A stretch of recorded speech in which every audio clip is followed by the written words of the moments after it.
We're going to turn now to this massive data breach targeting millions of Americans, millions of AT&T customers. In fact, the phone records of calls and text messages of nearly every customer exposed. And news tonight coming in about a person of interest. ABC's Ariel Reshef on this tonight. Ariel?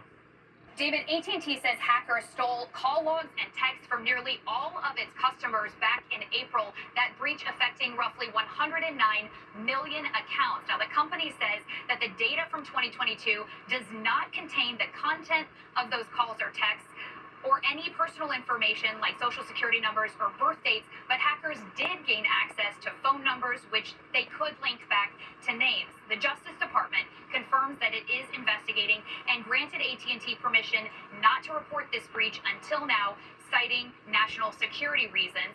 AT&T says it is working to notify any of its customers that have been impacted and that it has taken steps to prevent any access to that data in the future. AT&T also saying that it understands at least one person has been apprehended. David? This is really concerning tonight. Ariel Reshef on this for us. Thank you. Overseas tonight, the Pentagon now saying the U.S.-built pier designed to get aid into Gaza under siege will soon cease operations. They insist that despite the price tag, it helped feed nearly 500,000 civilians in Gaza trapped in this war. Martha Raddatz, who reported from that pier, on this again tonight. Tonight, this $230 million problem-plagued pier built to provide desperately needed aid to Gaza will soon cease operations. Built by the U.S. military on President Biden's order, the pier has been operational only about 20 days since its completion in May due to technical issues and rough seas that the pier could not handle. We were on the pier just weeks ago. Seeing the destruction of Gaza behind me makes you realize how important humanitarian missions are to get food into Gaza.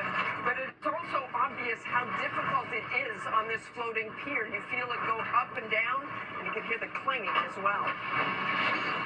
Despite the massive price tag and the forced shutdowns, the Pentagon called it a success today, with the head of USAID saying enough food has been delivered to Gaza to feed 450,000 people for a month. But it is unclear how much aid actually reached the people after it crossed the pier, those Palestinians whose situation grows more dire every day. The UN saying famine has spread throughout Gaza.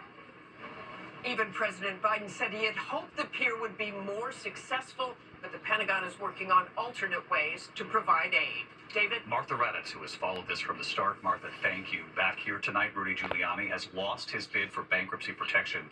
A federal judge throwing out the case today, citing Giuliani's repeated failure to be transparent about his finances. The former New York City mayor and lawyer for Donald Trump filed for bankruptcy after two Georgia elections workers won a $148 million defamation case against him. Ruby Freeman and her daughter Shay Moss may now go after Giuliani's properties and other assets directly. When we